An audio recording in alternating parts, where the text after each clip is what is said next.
Kebetulan ada salah satu murid saya ngaji, dia lulusan Brawijaya. Dia ikut program Indonesia Mengajar, programnya Pak Anies Baswedan.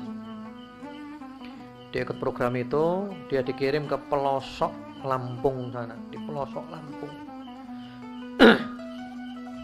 Subhanallah, di sana itu orang Islam, tapi jauh dari nilai-nilai Islam.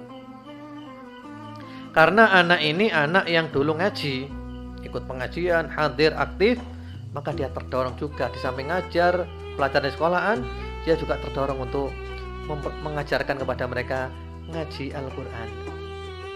Kalau sore anak-anak kecil-kecil diajak ngaji, akhirnya para orang tua itu mau bantu membuatkan surau, kerja bakti bikin surau. Padahal para orang tua itu ketika anak-anak ngaji, mereka adu ayam di depan masjid. Jadi kayak zaman-zaman jahiliyah dulu. Subhanallah, dielu-elukan orang yang ngajar di pelosok-pelosok. Dan kita masih kurang, dakwah kita masih kurang. Masih ada masyarakat kita yang menyembah kerbau. Kemudian ya masih ada masyarakat yang menyembah pohon dan yang lain-lainnya. Kita perlu dakwah. Jangan diremehkan, dakwah ini pekerjaan yang besar. Beberapa hari yang lalu saya dengar sebuah ceramah tentang motivasi. Motivasi ini dia melihat ada satu orang yang dermawan bukan main.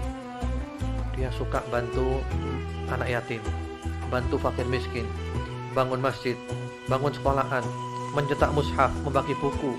Pokoknya orang ini dermawan bukan main. Lalu ditanya oleh dia, "Anda kok seperti ini? Apa dasarnya?"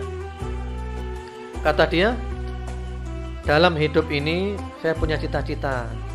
Saya ingin menabung untuk persiapan saya setelah mati nanti. Karena saya bakal mati. Semuanya bakal saya tinggalkan.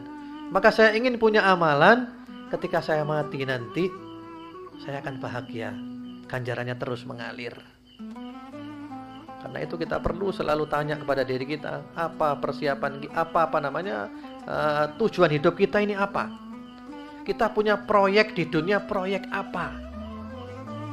Orang yang berakal, kata Rasulullah sallallahu alaihi wasallam, al-kayyisu man dana nafsahu wa amila lima ba'dal maut. Orang yang cerdas itu adalah yang selalu memperhitungkan dirinya dan dia melakukan amalan-amalan untuk persiapan setelah mati nanti. Jadi tujuan hidup yang terbesar, proyek terbesar kita adalah mumpung masih hidup, kita nabung sekarang untuk nanti setelah mati. Kita bakal mati.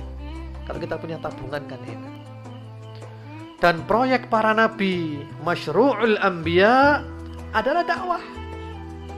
Proyeknya nabi itu adalah dakwah, mengenalkan orang kepada Allah, mengenalkan orang kepada Rasulullah Muhammad SAW, mengenalkan orang kepada Islam. Ini proyeknya para nabi. Jadi jangan diremehkan dakwah itu. Karena itu jangan sampai kita tidak punya proyeknya nabi ini. Mengenalkan orang tentu dengan syarat yang ikhlas. Bukan mengajak orang kepada diri kita, bukan mengajak orang fanatik kepada kelompok kita, kalau sama sekali tidak. Benar-benar kita murni giring orang menuju Allah Subhanahu wa taala, giring orang menuju Rasulullah Muhammad sallallahu alaihi wasallam, kepada agama Islam. Alangkah senangnya kalau kita mati dan kita punya tabungan seperti itu. Beliau Rasulullah Muhammad sallallahu alaihi wasallam pernah berkata kepada sahabat Ali bin Abi Thalib radhiyallahu taala anhu, "La an yahdiyallahu bika rajulan wahidan khairun laka min humrin na'am." Sekiranya Allah memberi hidayah kepada satu orang saja melalui tanganmu, itu lebih baik daripada onta-onta merah. Lebih baik dari harta yang berlimpah, harta yang istimewa. Satu orang, bagaimana kalau banyak orang?